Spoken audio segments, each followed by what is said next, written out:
All right. Hold on.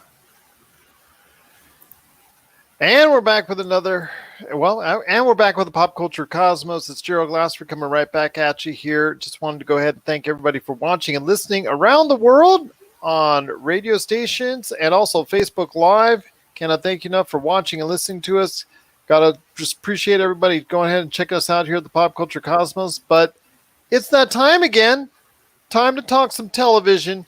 And with all the things going on in the world, especially due to the coronavirus and productions being delayed here, productions being delayed there, productions being delayed seemingly everywhere, what in the world is going to be coming to television this year? Or what should you be interested in that's coming out this year? We're going to talk about that and more with our good friend, Jessica Boggs. You got to go ahead and check out what she's doing today and the TVRatingsGuide.com, plus also as well, her awesome show, Jessica Show. And it's just available right now wherever you get your podcasts. And of course, she's back once again. It's Jessica Boggs. And Jessica, great to have you back. But I asked a question to you because there's so many things now that have been delayed in their production. We don't even know what's going to come out in 2020, much less 2021, but we're going to deal with 2020 for now. So to give everybody an idea what to look forward to for 2020 that we think is going to come out right now, because the season essentially kicked off with Dancing with the Stars on ABC last week. So I want to ask your thoughts on what to look forward to in streaming or broadcast or cable television coming up this fall. Well, on the pipeline, you do have a lot of unscripted that is coming out. You got The Bachelorette that is coming out on ABC. You have lots of shows that were supposed to be slated for summer, but due to COVID, they're going to be put on in the fall. You got, for example, Next and Filthy Rich from Fox. That was supposed to be slated for the summer, but was since moved to fall. Same with The Kenan Show from NBC. Well, one of the things I wanted to ask you real quick, and you talked about shows on your show, Jessica's show. You had me on there, and you talked about shows that were picked up, like LA's Finest and Star Trek Discovery, among others, shows that were on smaller streaming platforms that were picked up by broadcast networks.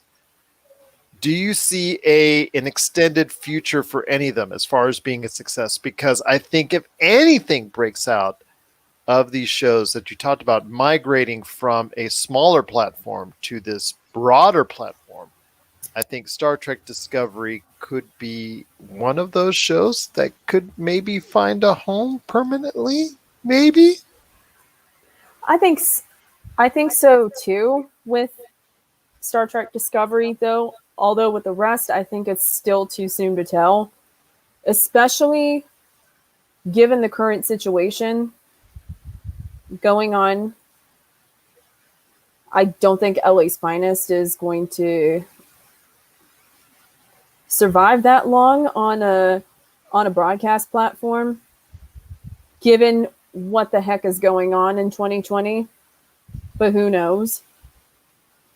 Well, with CBS All Access, they're going to have to take a realistic look at their shows and their programming going forward, because as you know, you've heard the news that CBS All Access will become Paramount Plus, because it is the drive and goal for virtually every streaming and broadcast format to go ahead and add a plus to their name, seemingly.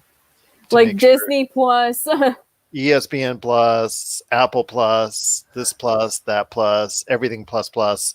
Except for HBO Max. Well, yeah. Well, they're going to go to a plus, I'm sure. HBO Max Plus at some point, I'm sure. But okay.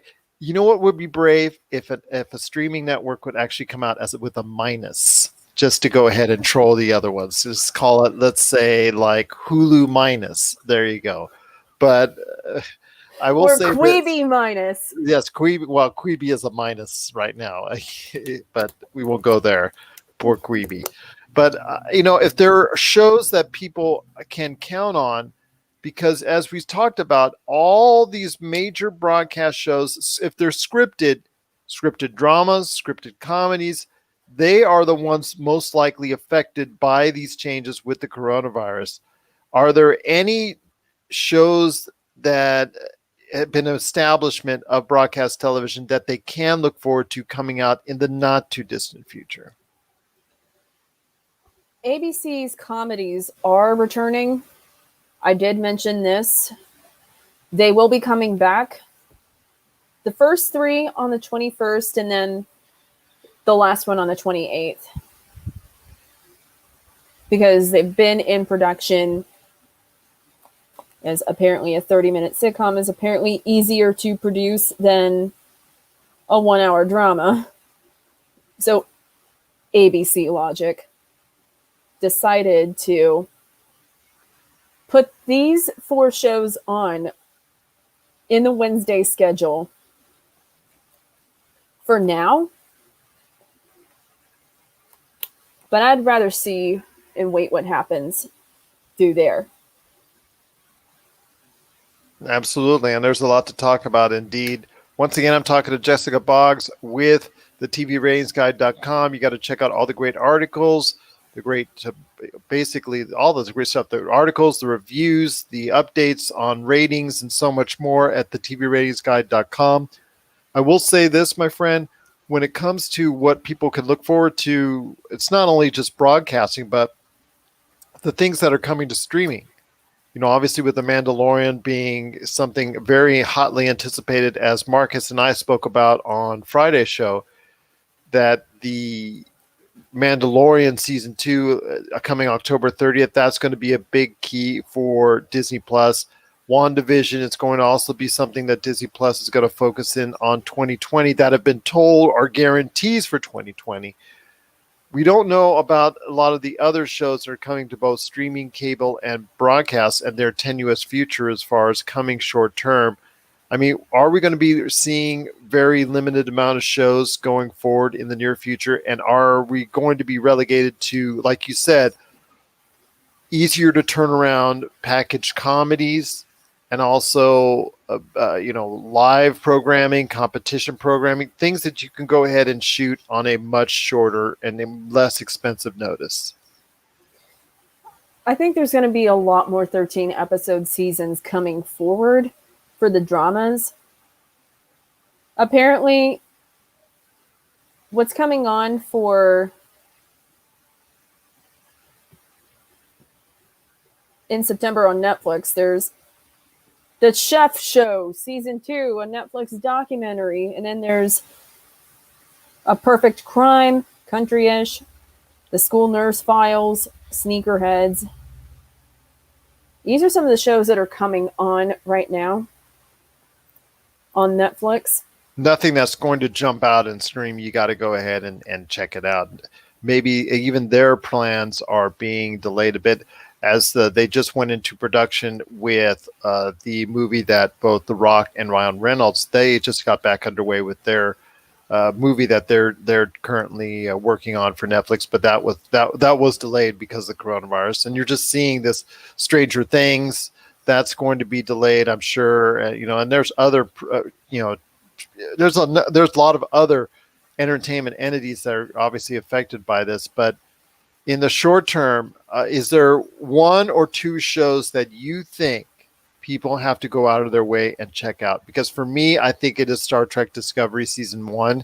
You need to go ahead and check out why there's such an interest into it. And in fact, that there is going to be a Season 3 coming out in the not too distant future to CBS All Access is because of Star Trek Discovery Season 1 and going forward. So people get a chance to check that out on CBS. So that's my one must see for people who haven't checked it out yet. But if there's 1 or 2 shows that you think are coming to cable, coming to streaming, or broadcast, what shows do you think people need to go ahead and check out?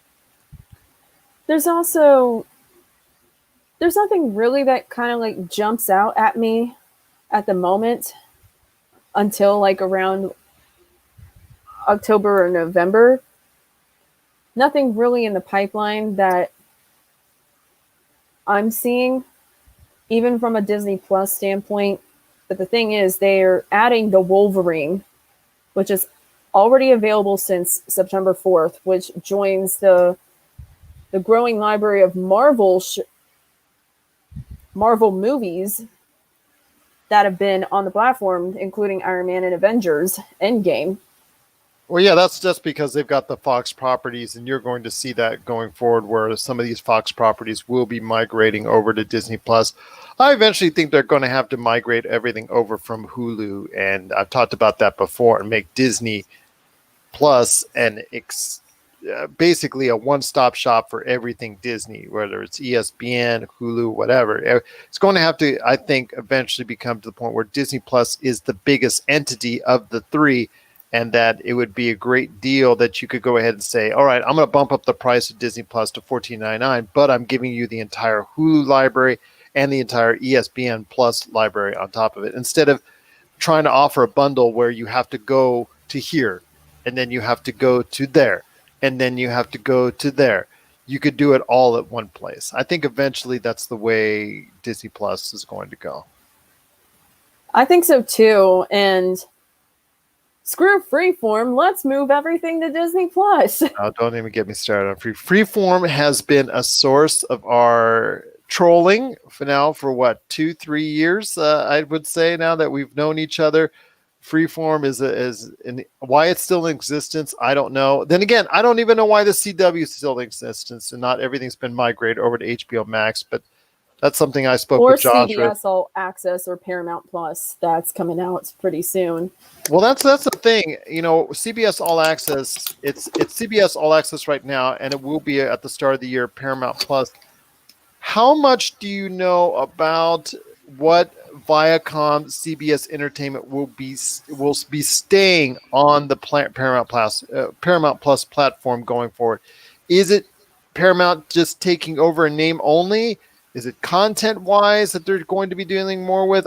I'm not sure exactly, and I know a lot of other people out there kind of confused. What exactly will be going on for when the changeover happens from CBS All Access to Paramount Plus? It's kind of like, I think Viacom might take a bigger role, especially in the CW end of things, especially with their CBS produced shows, though. Always doing poorly. Although Nancy Drew was supposed to be in CBS All Access, which I don't know why. But pretty much every CW show that's produced by CBS was supposed to be on CBS All Access, but it's still in the pipeline too. Well, it's going to be the reason why I say that is because Paramount Plus is to me, that they're grabbing mainly from the Paramount library, and you're going to be seeing a lot of things, like to say the Mission Impossible stuff, probably at some point in time. Obviously, the Star Trek stuff, as far as from the movie aspects of it. Are they going to keep all the Star Trek stuff as a whole? Because you get into this tricky situation where CBS might own a lot of the rights for the TV stuff, but Paramount owns the right as far as the film stuff. And do they own the original stuff as far as for the TV standpoints? It kind of gets very tricky. So I'm just saying, as a consumer, when it shifts over from CBS All Access to Paramount Plus, does someone who's a big fan of all the CBS All Access stuff, will they lose all that stuff, and will they go ahead and say, you know what, I'm not going to be a subscriber anymore? I mean, is it worth it for somebody that is just a big fan of the CBS All Access format already? It's kind of like so in flux at the moment. With the merger with Viacom and CBS, like, it was a matter of time before Nancy Drew ended up being part of the HBO Max platform instead of the CBS All Access type thing. It's just pretty much every CW show that's a rookie at the moment is going to be on HBO Max, no matter what. Absolutely, because they want to drive everything over there. And I see a lot of these CW shows, especially the DC related shows, maybe they should prioritize those shows for HBO Max, because I'm not kidding when I say this.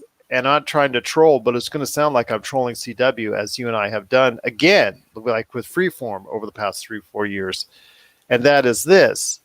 Does this mean, I mean, the HBO Max platform is a more popular platform right now than CW. So if I'm a DC show, I want to be on HBO Max more than I want to be on the CW. Well, yeah, especially with the DCU streaming platform being shuttered in favor of HBO Max.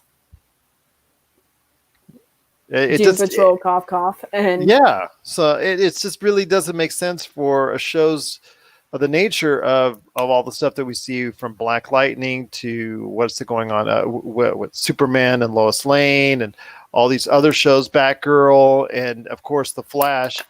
I mean, The Flash is the marquee show of the CW, and even it would benefit by moving over to HBO Max.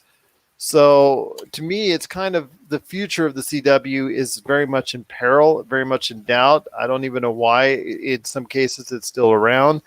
And then we have, like you said, Freeform, which is just pretty much a joke at this point in time. So I see in the not too distant future, because of what's going on with the coronavirus, some of these smaller networks really maybe facing the reality of being shut down.